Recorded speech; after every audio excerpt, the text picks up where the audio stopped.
Hi everyone! Welcome to my mini vlog. At sa araw na to, dahil darating yung mga bisita namin from Davao, mamimili kami ng mga pagkain ngayon. At nilabas ko na rin itong mga baso na binili namin noong nakaraan para magamit namin. Mura lang po yan at hindi po yan umabot ng sengen at 10 piraso po yan. At nabili lang po yan namin dito sa may malapit sa amin na recycle shop. At bagong-bago po siya kaya binili ng asawa ko. At niready na rin namin yung stroller ni Baby Aina kasi doon kami pupunta ngayon sa Costco. At doon kami mamimili ng mga pagkain na kakainin namin ngayon. At andito na rin kami sa Costco at bago po kayo makapasok dito at makapamili, kailangan meron po kayong membership card. At ayan, nagtingin-tingin na yung asawa ko at alam nyo ba, marami po mga free taste dito. At yung asawa ko, kumuha na siya ng free taste. Ang dami nga naming nakakaing mga free taste dito habang naglalakad-lakad kami. At hinahayaan ko lang yung asawa ko mamili kasi hindi ko naman alam yung mga bibilhin. At nakita niya yung Wina sausage kaya kumuha na rin siya. At dito naman ang daming karne kaya namili yung asawa ko at bumili na rin siya. Kasi mag-barbecue kami sa bahay kaya yung asawa ko na lang yung namili ng mga karne. Nalulutuin namin sa pag-barbecue. Hindi ko naman kasi alam yung mga karne kung anong klaseng karne yung masarap. Basta karne.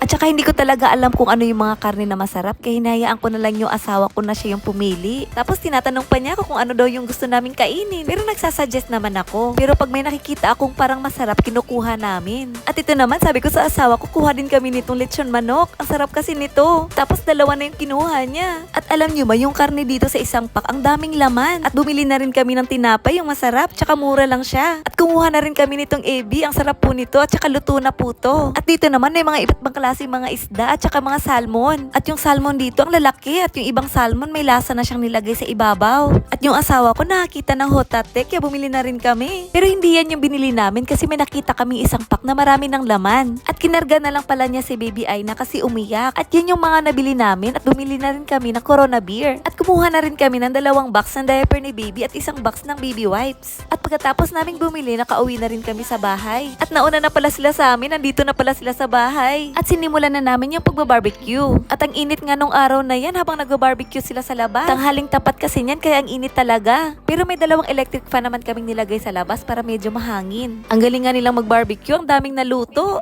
At ang dami naming pagkain kasi nagdala pa pala sila ng mga sushi. At yung asawa ko naman naglabas din ng mga alak, baka may gusto dang uminom. At ayan na yung mga naluto nilang barbecue, dinala na sa loob. At ayan, kakain na kami. Grabe, ang saya, ang daming mga pagkain. Mabubusog ka talaga at wala mo ng diet ngayon. Grabe yung mga nabili naming mga karne, ang daming natira, hindi namin naubos. Ang saya nga ng asawa ko kasi may party na naman sa bahay. Ganyan pa naman yung asawa ko pag may pupunta mga bisita sa bahay, gusto niya mabubusog talaga at mag-e-enjoy. At ayan sila, pagkatapos kumain, nagsimula ng magkaraoke. Hindi talaga mawawala sa ating mga Pilipino ang magkaraoke, lalo na kahit nasa ibang bansa tayo. At ito naman, hiniwa ko na yung melon na pang dessert namin. Grabe, napaka-juicy po niya at ang sarap po ng melon na to. At yung kaibigan ko na yung naghiwa ng melon. At yung isang friend namin si Angel, bumisita na rin nung araw na yan. At pagkatapos magkaraoke ng mga kasama namin, nag-inuman na rin sila. At nilapitan ko muna kasi ang saya-saya nilang nag-uusap. At itong asawa ko umiinom na rin habang nakikipag-usap sa mga bisita namin. Ang saya nga ng house party namin ngayon. At pagkatapos pala namin sa bahay, pumunta pala kami dito sa Okazaki para manood ng mga fireworks. At buti na lang dumating yung kaibigan ng asawa ko at doon na sila sumakay papunta dito. At yung iba naman sumakay sa sasakyan namin. Kasi kung hindi dumating yung kaibigan ng asawa ko, magdidensya sila or sasakay sila ng train papunta Okazaki. Kaya buti na lang talaga dumating yung kaibigan ng asawa ko. At ayan, sinama namin si Baby Aina dito.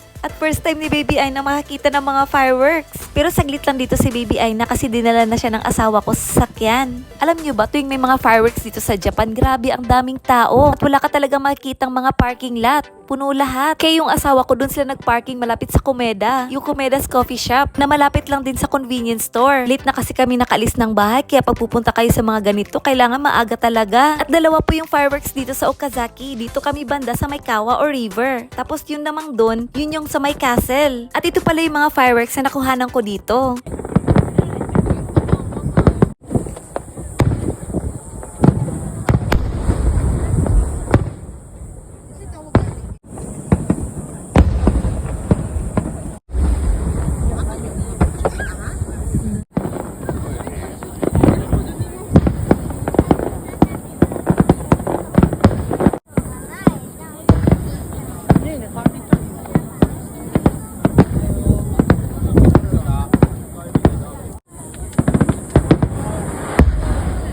At nagpakuha na rin ako ng mga video sa mga fireworks. At At ang bait naman ng kumuha ng video ko dito. Ang ganda ng pagkakuha niya. At hindi na namin tinapos yung panonood ng fireworks at bumalik na rin kami. Tinanap ko agad yung asawa ko at si Baby Aina nandun lang pala sa Comeda's Coffee Shop. At pumasok muna kami sa Comeda's Shop at nagkape bago kami umuwi. Pero gusto nga sana ng asawa kong bumalik ulit sa bahay para kumain ulit kasi may mga pagkain pa nga doon. Kaso gusto na nilang umuwi kasi gabi na nga. Kaya hinatid na lang namin sila. Kaya hanggang dito na lang. Sana nag-enjoy po kayo sa panonood. Thank you for watching. Bye! Arigatou gozaimasu!